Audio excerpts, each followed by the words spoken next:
गण गणपते नमः। जय माँ लक्ष्मी। दोस्तों, अनंत चतुर्दशी भाद्रपद मास की शुक्ल पक्ष की चतुर्दशी भगवान अनंत का व्रत रखकर मनाई जाती है। इस व्रत के नाम से लक्षित होता है कि यह दिन उस अंत ना होने वाले सृष्टि के कर्ता विष्णु की भक्ति का दिन है। इस दिन विष्णु कृष्ण रूप है और शेषनाग काल रूप में विद्यमान है, अतः दोनों की सम्मिलित पूजा हो जाती है। आइए जानते हैं इस पूजा का विधान क्या है। स्नान करके कलश की स्थापना की जाती है।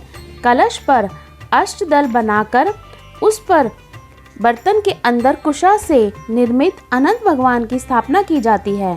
उसके समीप 14 गांठ लगाकर हल्दी से कच्चे रंग का डोरा रखें और गंध, अक्षत, पुष्प, दीप, धूप, नैवेद्य आदि से पूजन करें। तत्पश्चात अनंत भगवान का ध्यान कर शुद्ध अनंत को अपनी दाई भुजा में बांधना चाहिए। यह धागा अनंत फल देने वाला है। अनंत की 14 गांठें 14 लोकों की प्रतीक हैं। उनमें अनंत भगवान विद्यमान हैं। आइए सुनते हैं अनंत चतुर्दशी की कथा। एक बार महाराज युधिष्ठिर ने राजसूय यज्ञ किया। यज्ञ मंडप का निर्माण तो सुंदर था ही, अद्भुत भी था। उसमें स्थल में जल और जल में स्थल की भ्रांति प्रतीत होती थी। यज्ञ मंडप की शोभा निहारते निहारते दुर्योधन एक जगह को स्थल समझकर कुंड में जा गिरा। द्रौपदी ने उसका उपहास उड़ाते हुए कहा कि अंधे की संतान अंधी ही होती है। यह बात उसके हृदय में बाण की तरह चुभ गई। कुछ दिनों बाद इसका बदला लेने के लिए पांडवों को हस्तिनापुर बुलाकर धूर्त कीड़ा में उनसे छल से परास्त कर दिया। परास्त होने पर पांडवों को 12 वर्ष का वनवास भोगना पड़ा। वन में रहते हुए पांडवों को अनेक कष्टों को सहना पड़ा। एक दिन वन में युधिष्ठिर से मिलने भगवान श्री कृष्ण आए। युधिष्ठिर ने उनसे सब वृतांत कह सुनाया और उसे दूर करने का उपाय पूछा। तब श्री कृष्ण ने उन्हें भगवान अनंत का व्रत करने की सलाह दी। इससे तुम्हारा खोया हुआ राज्य फिर प्राप्त हो जाएगा। इसके बाद श्री कृष्ण ने युधिष्ठिर को एक कथा सुनाई। प्राचीन काल में सुमंत नाम के एक ब्राह्मण के एक सुशीला नाम की कन्या थी।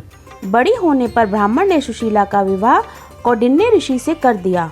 कौंडिन्य ऋषि सुशीला को लेकर अपने आश्रम को चल दिए। रास्ते में रात हो जाने पर वे नदी तट पर संध्या करने लगे। सुशीला ने वहां पर बहुत सी स्त्रियों को किसी देवता की पूजा करते देखा। सुशीला के पूछने पर उन्होंने विधि पूर्वक अनंत व्रत की महत्ता समझी। सुशीला ने उसी व्रत का अनुष्ठान करके 14 गांठों वाला डोरा हाथ में बांध लिया और अपने पति के पास आ गई। कौंडिन्य ऋषि ने सुशीला के हाथ में बंधे धागे के बारे में पूछा तो उसने सारी बात समझा दी। कौंडिन्य सुशीला की बातों से अप्रसन्न हो गए और उसके हाथ में बंधे डोरे को अग्नि में डाल दिया। यह अनंत भगवान विष्णु का अपमान था। कौंडिन्य ऋषि की सुख संपत्ति नष्ट हो गई। सुशीला ने इसका कारण डोरे के जलने की बात दोहराई। पश्चाताप करते हुए ऋषि भगवान अनंत की खोज में वन में चले गए। जब वे भटकते भटकते निराश हो गए और बेहोश हो गए तो भगवान अनंत दर्शन देकर बोले, हे कौंडिन्य, मेरे अपमान के कारण ही तुम्हारे ऊपर यह मुसीबतों का पहाड़ टूटा है। तुम्हारे पश्चाताप के कारण मैं प्रसन्न हूँ। आश्रम जाकर 14 वर्ष तक विधि विधान पूर्वक अनंत व्रत करो, तुम्हारे सारे कष्ट दूर हो जाएंगे।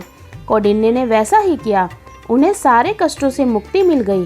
श्री कृष्ण की आज्ञा पाकर युधिष्ठिर ने अनंत भगवान का व्रत किया, जिसके प्रभाव से पांडवों को महाभारत में विजय प्राप्त हुई। बोलिए श्री विष्णु भगवान की जय, अनंत भगवान की जय। ऐसी ही नई नई जानकारी के लिए मेरे चैनल को लाइक कीजिए, सब्सक्राइब कीजिए और ज़्यादा से ज़्यादा लोगों में शेयर कीजिए। तब तक के लिए ओम नमो भगवते वासुदेवाय नमः।